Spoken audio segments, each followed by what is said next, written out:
Bienvenue sur Horizon Historique sur YouTube, la chaîne qui fait revivre les personnages les plus marquants de l'histoire en moins de 5 minutes.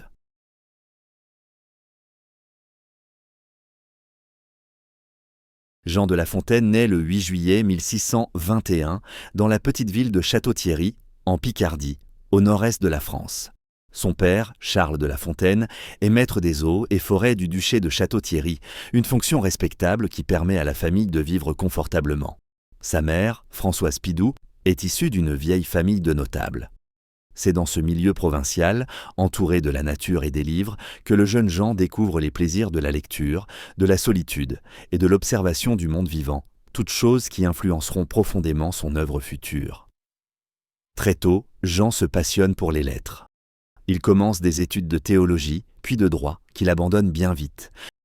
Ce n'est pas dans les tribunaux, ni dans les sermons qu'il se sent à sa place, mais dans les mots, les vers et la nature. En 1647, à l'âge de 26 ans, il épouse Marie Héricard, une jeune fille issue d'une riche famille. Ce mariage arrangé, peu heureux, donnera naissance à un fils, Charles, mais Jean de La Fontaine ne sera jamais un père très présent. Peu intéressé par la vie conjugale, il préfère les salons littéraires, les promenades rêveuses et les rencontres avec les esprits brillants de son temps. Sa vie prend un tournant décisif lorsqu'il monte à Paris. Là, il se lie d'amitié avec plusieurs grands personnages, dont Nicolas Fouquet, le surintendant des finances du roi Louis XIV. La Fontaine compose des poèmes en l'honneur de Fouquet, notamment le Songe de Vaux, qui chante les beautés du château de Vaux-le-Vicomte. Mais lorsque Fouquet tombe en disgrâce, en 1661, arrêté par d'Artagnan sur ordre du roi, La Fontaine lui reste fidèle, ce qui lui attire les foudres de la cour. Il se retrouve alors en marge du pouvoir, mais son esprit libre et sa plume habile le sauvent toujours.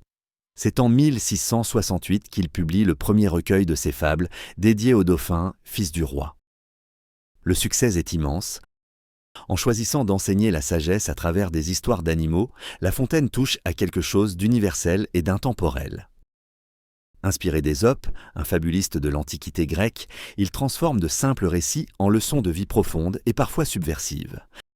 Car sous ces vers légers se cache souvent une critique fine du pouvoir, des vanités humaines et de l'injustice sociale. Le lion, le renard, l'agneau, la cigale, la fourmi, tous prennent la parole pour nous parler des hommes.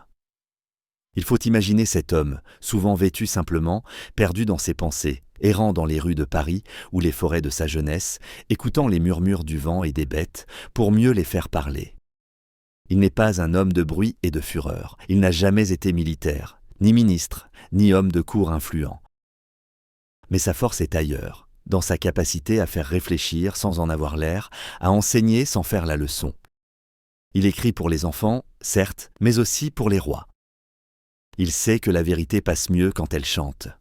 En 1683, après plusieurs tentatives infructueuses, il est enfin élu à l'Académie française, malgré les réticences du roi.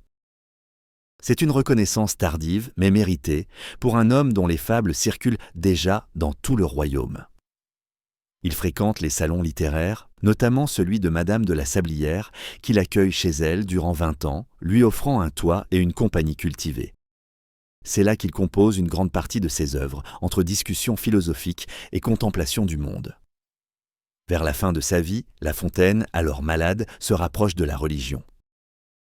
En 1692, il fait une confession publique et renonce à certaines de ses œuvres jugées légères ou profanes. Ce geste touche profondément ses contemporains, car il révèle un homme conscient du mystère de la vie et du poids des mots.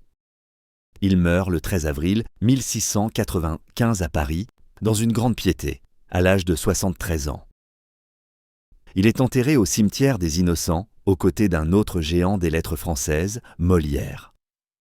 Ce que l'on retient de Jean de La Fontaine, c'est avant tout son art de dire l'essentiel en peu de mots.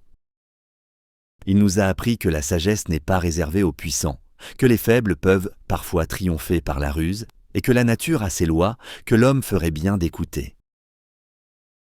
Ces fables ont été apprises par des millions d'enfants à travers les siècles et continuent de l'être aujourd'hui, car elles sont à la fois drôles, profondes et poétiques. Certaines de ces phrases sont devenues célèbres. Rien ne sert de courir, il faut partir à point, la raison du plus fort est toujours la meilleure, ou encore, patience et longueur de temps font plus que force ni que rage. Ces vers simples, mais puissants, résonnent encore dans nos esprits comme des phares dans la brume.